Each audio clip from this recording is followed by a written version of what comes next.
Super 8-এ উঠতে জিততেই হতো নিউজিল্যান্ডের। প্রতিপক্ষ কানাডা, তাই দুশ্চিন্তা হয়তো কমই করেছিল কিউইরা, কিন্তু সেই কানাডা নিশ্চিন্ত থাকতে দেয়নি ব্ল্যাক ক্যাপসকে। টসে জিতে ব্যাটিং কানাডা তবে প্ল্যান করেই নিয়েছিল, যার পুরো সদ্ব্যবহার করেন Canada opener Yuvraj Singh সামরা।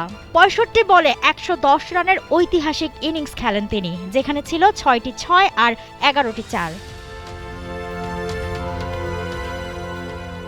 Captain Dilpreet বাজওয়ার সাথে যুবরাজের ছিল ১১৬ রানের জুটি।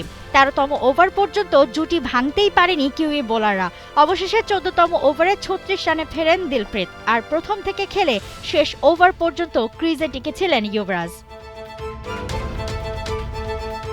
৭২ ঘন্টা ময়েশ্চার লক সমৃদ্ধ লিলি বডি ওয়াশ, শিয়া বাটারের গুডনেস স্কিন রিপেয়ার করে রাখে সফট ও গ্লোয়িং। তার এই ব্যাটিংয়ে ৪ উইকেটে ১৭৩ রান তুলেছিল কানাডা। নিউজিল্যান্ডকে বেশ চ্যালেঞ্জিং স্কোরই লক্ষ্য দিয়েছিল তারা। তাদের মাত্র ৪টি উইকেটই ফেলতে পেরেছিল New Zealand. ৪ bowler Matt Henry, Jacob Duffy, Kyle Jamieson আর জিমি নিশাম সমান ভাগ করে নেন ৪টি উইকেট। তবে এই রান তারায় একেবারেই চাপ নেয়নি ব্ল্যাক ক্যাপস। শুরুটা মারমুখী ছিল ফিন অ্যালেনের ব্যাটে।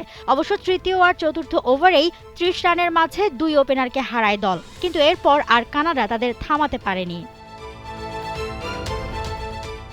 গ্লেন ফিলিপস ও রাচিন রবীন্দ্র মিলে কিছুই টের পেতে দেননি নিউজিল্যান্ডকে। তৃতীয় উইকেটে ৭৩ বলে তাদের অবিচ্ছিন্ন ১৪৬ রানের জুটিতে ৮ উইকেটের দারুণ জয়ে টি-২০ বিশ্বকাপের সুপার 8-এ উঠল নিউজিল্যান্ড। ৩৯ বলে ৫৯ রানে অপরাজিত ছিলেন রবীন্দ্র, অন্য প্রান্তে ৩৬ বলে ৭৬ রানে ছিলেন ফিলিপস। দারুণ এই জুটিতে জয়টা এসেছে ২৯ বল হাতে রেখে। কানাডার হয়ে ২টি উইকেট পান ডিলন হেলিয়ার ও Saad Bin Zafar. Mousumi Alam, T sports.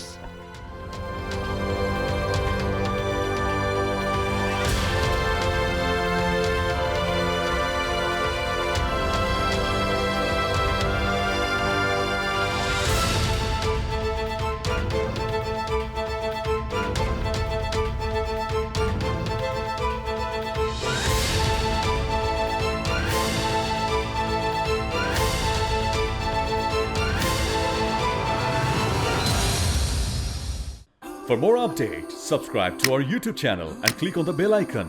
Follow us on Facebook and Instagram.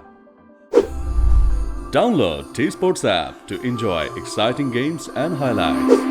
Visit tsports.com.